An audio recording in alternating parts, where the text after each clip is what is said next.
Assalamualaikum warahmatullahi wabarakatuh.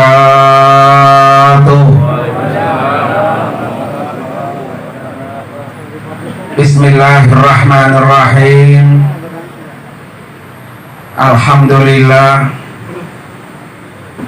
Alhamdulillahilladzi khalaqal mauta wal hayata liyabluwakum ayyukum ahsanu amala.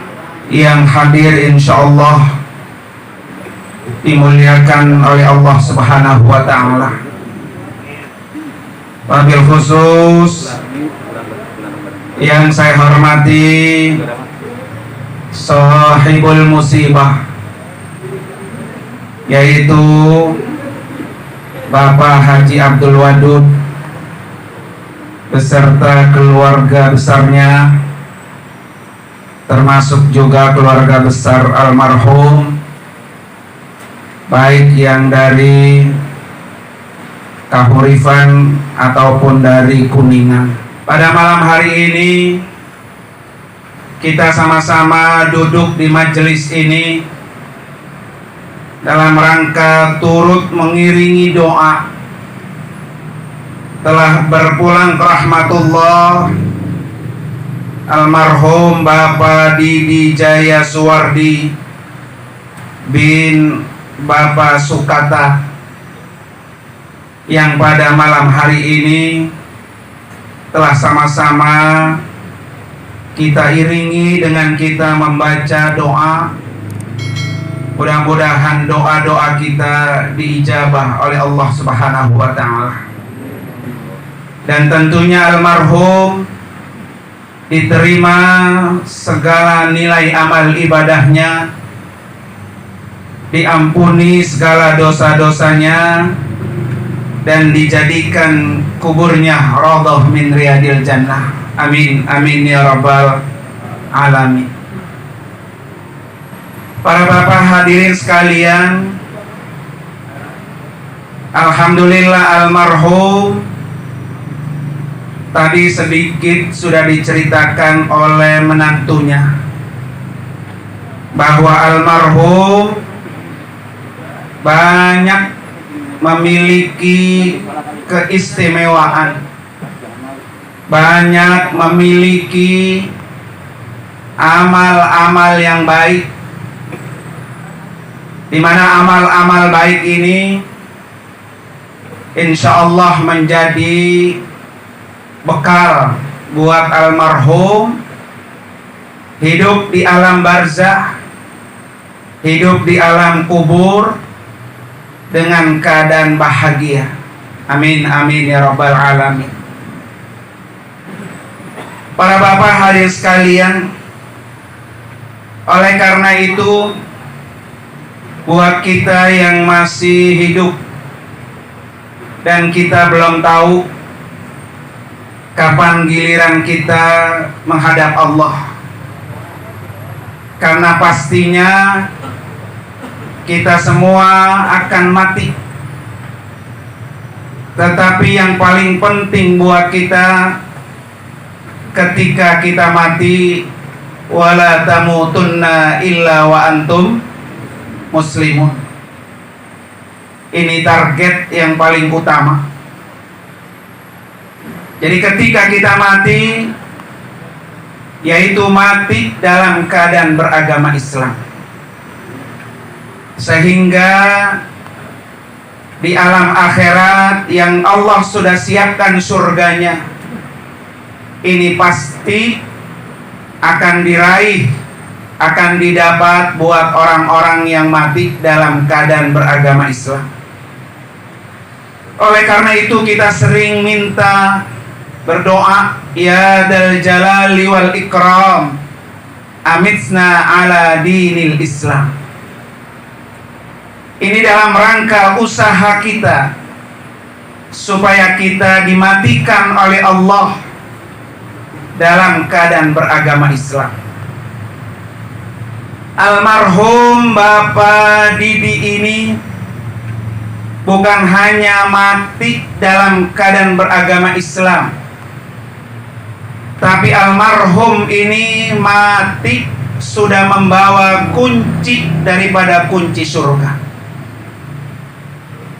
Apa kunci surga yang dibawa almarhum? Yang pertama, kunci surga yang dibawa almarhum adalah sifat jarang marah. Nah, jarang marah ini kunci surga. Biasanya kita cepat ama marah, Pak ya. Tadi Pak Haji Abdul Wadud selama berumah tangga jadi mantunya nggak pernah melihat almarhum marah. Itu Pak, orang sudah luar biasa. Ya luar biasa. Kan berumah tangga lama, tapi nggak pernah melihat almarhum apa? Marah. Orang yang tidak pernah marah, orang yang bisa menahan marah, ini orang yang sudah megang kunci surga, Pak. Dimana kata Rasulullah Sallallahu Alaihi Wasallam dari Abu Darda, beliau ini berkata kepada Nabi, wahai Rasulullah, tunjukkan kepadaku satu amalan yang dapat memasukkan aku ke dalam surga. Jadi Abu Darda ini minta amalan kepada Nabi supaya bisa masuk ke dalam surga. Kata Nabi, apa jawabnya? La taghdab walakal jannah. Amalannya adalah jangan marah, karena ketika kamu bisa menahan amarah, walakal jannah, pasti kamu masuk surga. Maka insya Allah Pak ya, almarhum ini kita nyatakan min ahlil jannah. Karena ini jarang Pak, jarang orang yang bisa apa? Menahan amarah. Bahkan kata Rasulullah ini Pak, bukan hanya walakal jannah. Jadi orang yang mampu menahan amarah bukan hanya mendapatkan surga, tetapi ada satu riwayat dari Muaz, di mana Rasulullah bersabda, orang yang mampu menahan amarah dan dia bisa marah, Pak, bisa marah, tapi dia mampu menahan. Ya, kita bisa marah sama orang, Pak ya. Bisa marah sama istri. Yang paling sering barangkali ngomelin siapa? Anak, Pak ya. Bisa marah sama anak, bisa marah sama tetangga, bisa marah sama keluarga, Pak ya. Kadang-kadang rasa marah itu sampai berhari-hari. Bukan hanya berhari-hari, berbulan-bulan, tahunan, sampai lebaran enggak juga, Pak. Datang Pak ya, ngeselin. Ini bisa Pak, kita mampu menahan amarah itu. Tetapi orang yang mampu menahan amarah, kata Rasulullah Pak, da'ahu Allahu azza wa jalla ala ru'usil khalaiqi yaumal qiyamah hatta yukhayyarahu minal huri ma sya'a. Orang yang mampu menahan amarah, maka nanti pada hari kiamat Allah akan memanggil orang ini di hadapan para makhluk-makhluknya. Kemudian kata Allah, suruh milih bidadari-bidadari yang dia mau. Nah ini luar biasa Pak ya. Jadi kalau almarhum ini Pak sudah bisa menahan amarahnya Pak ya. Jadi bukan hanya walakal jannah, almarhum bukan hanya mendapatkan surga, tetapi almarhum ini suruh milih sama Allah bidadari-bidadari yang bisa menemani dia di surga. Nah ini perlu kita belajar, perlu kita suri tauladani Pak ya. Dan ini memang berat. Kenapa Rasulullah sampai bilang la taghdab walakal jannah? Karena memang orang sangat dekat Pak dengan marah. dikit-dikit marah, dikit-dikit ngomel, ya, dikit-dikit maki-maki, bahkan kadang-kadang sampai marahnya kelewatan. Ini bisa jadi jatuh tolak sama istri, Pak ya. Kadang saking marahnya, gua cerain lo, nah, gitu Pak ya. Kalau sengaja hatinya Pak, bisa jatuh apa tuh? Talak, bisa jatuh cerai. Makanya Nabi bilang, la taqdob, tahan amarah. Karena orang-orang yang mampu menahan amarah, itulah orang-orang yang mendapatkan apa? Surga. Karena itu insya Allah Pak ya, malam hari ini kita dikasih pembelajaran yang sangat mahal oleh almarhum. Para bapak hadirin sekalian, kemudian kunci surga yang kedua yang almarhum sudah pegang ini Pak ya, sudah pegang, tinggal buka aja dia, yaitu kebiasaan almarhum Pak. Ini juga mantunya juga Pak yang bilang ke saya, selalu puasa Senin dan Kamis. Luar biasa Pak ya. Senin dan Kamis itu Pak adalah pintu surga yang Allah buka. Jadi ada satu riwayat yang dari Imam Muslim, di mana kata Rasulullah, tuftahu abwabul jannah yaumal isnaini wa yaumal khamis. Dibukanya pintu surga itu setiap hari Senin dan hari Kamis. Makanya orang-orang yang bisa mengisi Pak Senin dan Kamis dengan berpuasa, orang ini berpeluang besar untuk bisa masuk surga dengan mudah. Dan ini dijalani oleh almarhum. Bahkan kata Rasulullah, fayughfaru likulli abdin la yusyrik billahi syai'an. Hari Senin dan hari Kamis diampuni dosa-dosa orang yang tidak menyekutukan Allah sedikit pun. Ya, dan sudah puasa juga Pak ya, tidak musyrik juga, pintu surga dibuka, dosanya diapain? Diampuni, bersih Pak. Jadi almarhum kembali ke hadirat Allah tanpa punya dosa, bersih. Karena memang setiap pekannya beliau apain? Beliau bersihkan dengan melakukan ibadah puasa. Tetapi kata Rasulullah, illa rajulan kanat bainahu wa baina akhihi syahna. Jadi ampunan Allah ini akan diberikan kepada orang-orang yang tidak marah Pak sama orang lain. Ya, rajulan kanat bainahu syahna, tidak ada permusuhan begitu Pak. Jadi percuma orang ini puasa Senin Kamis, ibadahnya rajin, kalau sama saudara masih apa?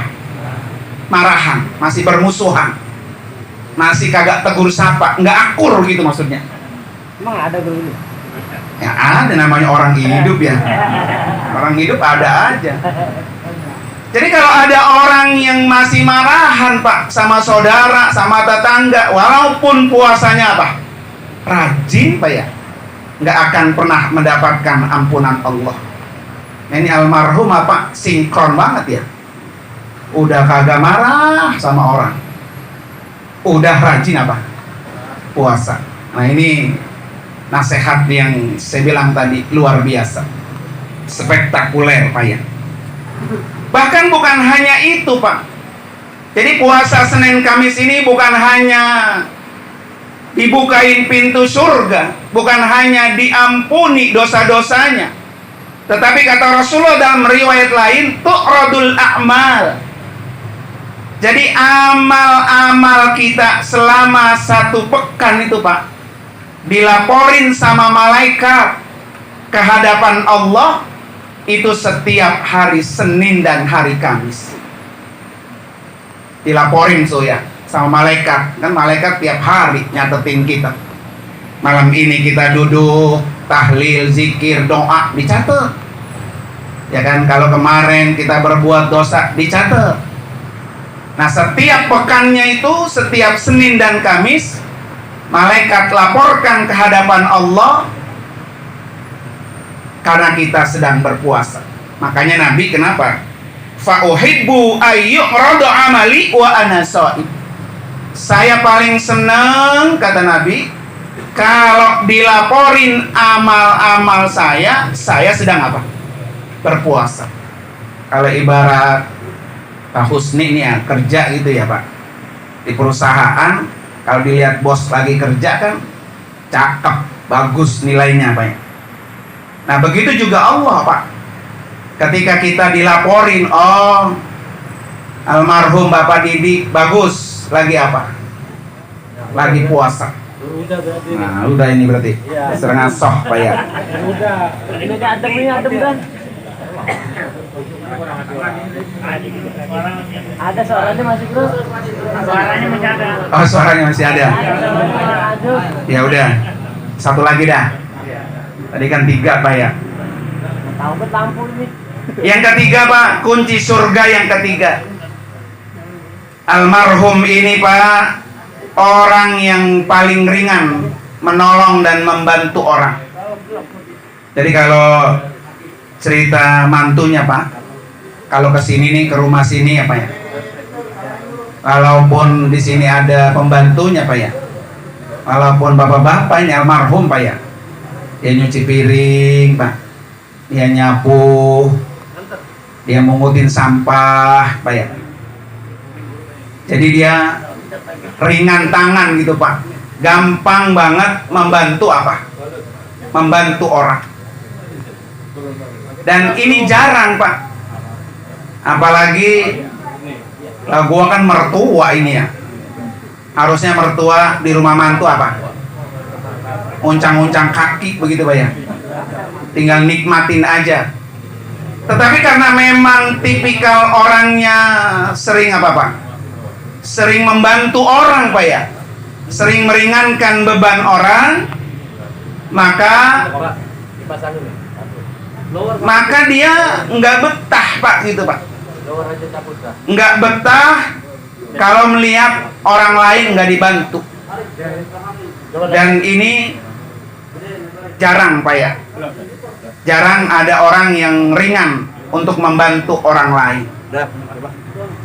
Oleh karena itu kata Rasulullah, para bapak hari sekalian, man nafasa an mu'minin kurbatan min kurabid dunya, nafasallahu anhu kurbatan min kurabi yaumal qiyamah.